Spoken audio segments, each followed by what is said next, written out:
The fluorescent lights of Memorial Hospital flitted like cruel substantiations to a tragedy no bone. In Genoa City was ready to face, their cold gleam reflecting off the pale walls as Nick Newman lay unconscious in a private room. His formerly strong body now weakened by the very capsules he swore he'd under control. His dependence on anodynes twisted so far out of reach that indeed Victor Newman's power could buy him a way out. And outside those doors, Sharon stood firm in the hallway, clinging to her phone like a lifeline as the croaker's words echoed in her mind with merciless clarity. His organs are failing.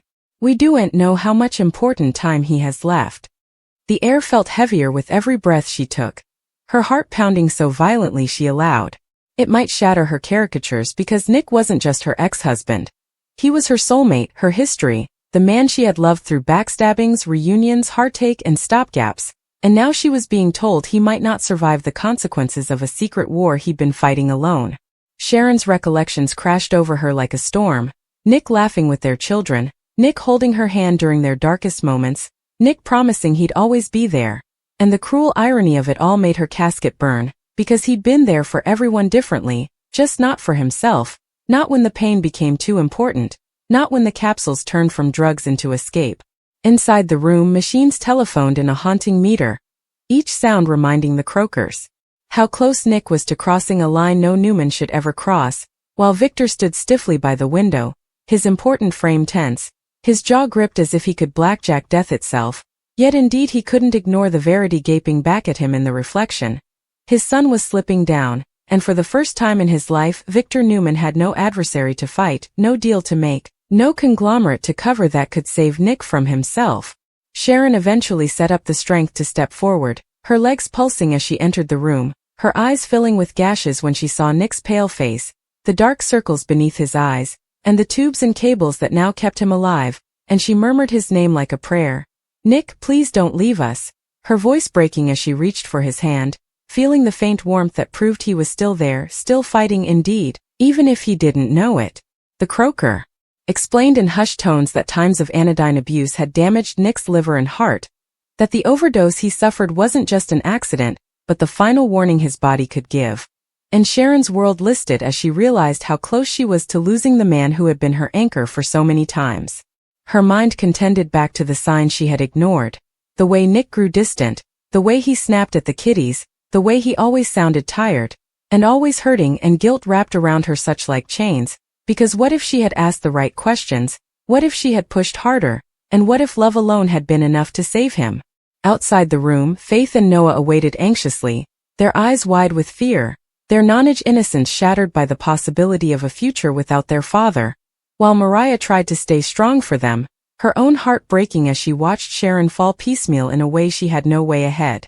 Sharon leaned near to Nick's observance, gashes trickling onto the sanitarium wastes as she confessed everything she never had the courage to say, telling him he was loved, that his children demanded him, that she still believed in him indeed when he didn't believe in himself, and for a moment, just a moment, Nick's fingers twitched in hers, a fragile sign that he could still hear her, that her words were reaching him through the fog of drug and remorse.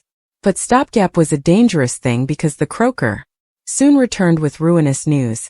Nick's condition was worsening, his organs were shutting down more briskly than anticipated, and unless a phenomenon happened, he might not make it through the night. Sharon's laugh echoed down the hallway, raw and broken, the sound of a woman watching her history, present, and future deteriorate all at once, while Victor turned down, unfit to let anyone see the gashes in his eyes, because indeed the great Victor Newman couldn't bear the study of burying his son. The news spread through Genoa City like a campfire. Nick Newman, the strong, stubborn, endlessly pious man, was dying from independence on no one saw coming, and suddenly every feud, every contest, and every treason felt pointless in the face of similar unsupportable loss. Phyllis arrived in a rush, her fiery spirit subdued by shock as she took in the sight of Nick lying helpless in the sanitarium bed, the man she had loved in her own complicated way, the man who had been a constant presence in her life, now reduced to a fragile shadow of himself, and indeed she couldn't stop the gasps as she murmured, "You're not allowed to leave us like this." Sharon felt torn between grief and wrathfulness. Wrathfulness at the capsules, wrathfulness at the secrets, outrage at the world for taking so much from her. Yet she knew that Nick hadn't chosen this path to hurt anyone. He would chosen it because he was in pain, because he didn't know how to ask for help, because the weight of being a Newman, a father, a protection, had ultimately come too heavy to carry alone. As the night stretched on, the machines girding Nick sounded to grow louder, each beep a keepsake that time was slipping down, and Sharon refused to leave his side. Indeed, when exhaustion floated to pull her under, indeed when the croakers urged her to rest because she demanded to be there to prove to Nick, and to herself, that love didn't evaporate when goods got monstrous, that real love stayed until the very end.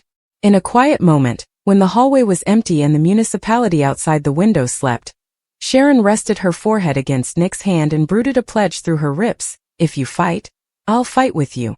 Still I'll stay if you stay. Just do ain't give up on us.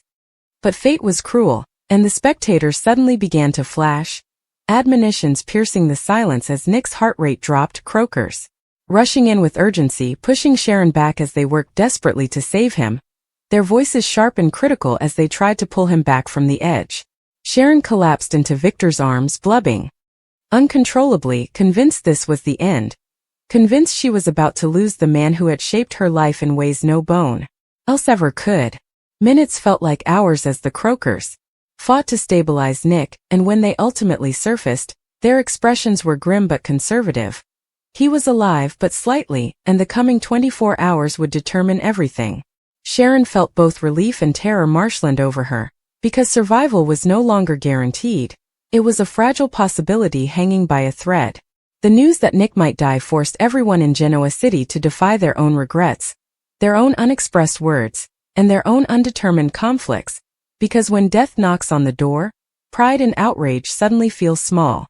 Sharon sat by Nick's side as dawn approached, the sky outside the window turning a soft shade of pink, and she wondered if he would ever wake up, if he would ever get the chance to face his dependence, to heal, to rebuild the life that was slipping through his fritters. She brooded stories from their history, hoping the sound of her voice would guide him back, reminding him of the laughter, of love, of the family staying for him to come home. And as the first shafts of sun touched Nick's face, Sharon held on to the fragile expedient that advice still was, that indeed in the darkest moments, there was a chance for redemption, for absolution, for life. But deep in her heart, she knew the verity was far more intimidating. Nick's battle wasn't just against his dependence presently, it was against death itself, and no matter how important she loved him, no matter how hard she appealed, the outgrowth was no longer in her hands. Genoa City had witnessed numerous dishonors, backstabbings, and tragedies, but this was different, because this was about a man who had given everything to cover the people he loved and in doing so, had forgotten to cover himself. And as Sharon watched over Nick, rips still streaming down her face, she realized that the real tragedy wasn't just the possibility of losing him, it was the fact that his pain had gone unnoticed for far too long, until it nearly bring him his life. The sun had slightly risen over Genoa City when Nick Newman's eyes eventually fluttered open, the harsh white light slicing through the fog of darkness that had trapped him for what felt like an eternity, and the first thing he heard was the steady mechanical beeping of a heart examiner reminding him that he was still alive, slightly, while the alternate thing he felt was the crushing weight of his own body, weak, concave, and paining in ways no lozenge could ever numb again. His throat burned, his head palpitated, and every breath felt like a battle, but also he felt commodity warmer than the cold sanitarium wastes, commodity real, commodity familiar. Sharon's hand wrapped tightly around his, her fritters pulsing as if she were hysterical. He might evaporate if she loosened her grip for indeed a alternate.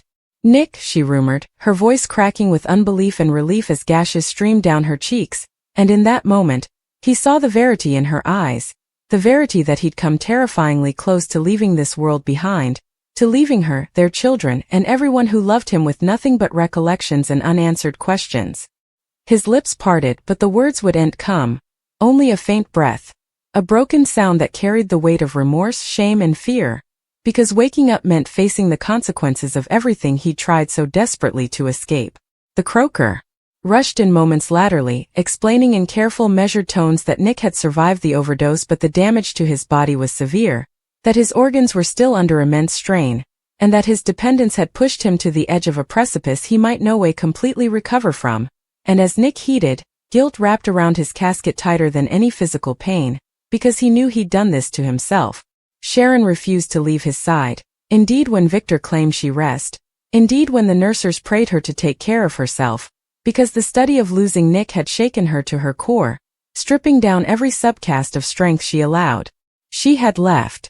She leaned close to his observance, her voice pulsing as she rumored, "You spooked me. You spooked all of us. Don't ever do that again." And for the first time since he'd woken up, Nick felt commodity sharper than pain shame, because the people he loved had been the bones, paying the price for his silence. When Faith and Noah were eventually allowed into the room, their eyes filled with gashes the moment they saw their father awake, fragile, and far from the insurmountable man they had always known, and Nick plotted to hold back his own gashes as he realized how close he'd come to leaving his children without a father, to leaving them with nothing but the memory of his miscalculations. Faith wrapped her arms around him precisely, hysterical to hurt him, while Noah rumored. Nick finally broke down, sobbing into his hands as years of bottled-up fear, anger, and regret poured out of him. Sharon held him, whispering words of comfort, while he confessed everything he had never dared to say out loud. His fear of failing his children, his resentment toward Victor's expectations, his guilt over past mistakes, his constant struggle to feel worthy of the love he received. "I don't know how to be strong without the pills," he admitted through tears. Sharon wiped his face gently and replied, "Strength isn't about pretending you're okay. It's about surviving when you're not." But even as hope began to flicker, danger lurked in the shadows, because addiction doesn't disappear overnight, and temptation was never far away. When Nick was transferred to a private recovery facility, the walls felt less like protection and more like a prison, and the isolation forced him to confront the demons he had spent years avoiding. The therapist pushed him to open up, to relive painful memories, to take responsibility for his choices, and while part of him wanted to run, to escape, to numb the pain again, another part of him wanted to fight for Sharon, for his children, for the future he almost lost. One night, when the cravings became unbearable, Nick found himself standing in the hallway, staring at the exit, his heart racing as the familiar voice in his head whispered that he could leave, that he could find relief, that no one would stop him.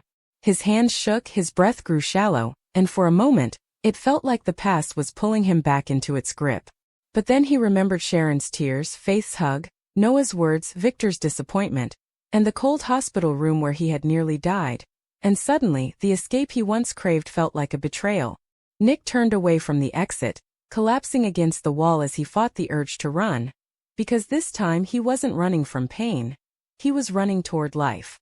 Sharon visited him every chance she got, bringing him stories from Genoa City, updates about the kids, and gentle reminders that he wasn't alone.